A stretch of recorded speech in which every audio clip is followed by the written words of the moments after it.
Talk about the radicular dens invaginatus. It arises as a secondary proliferation of the heart-weak epithelial root sheath along with the strip of the enamel which extend up to the surface of the root.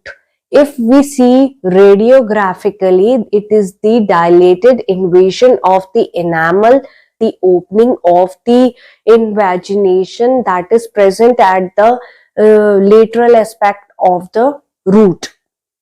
Clinical consideration is that there is the accumulation of the food debris and that can lead to the infection in the pulp or the resultant caries and the infection in the pulp.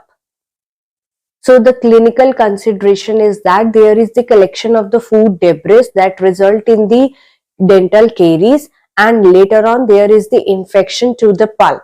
In eruption, the lumen or the material which is present in the invagination become necrosed.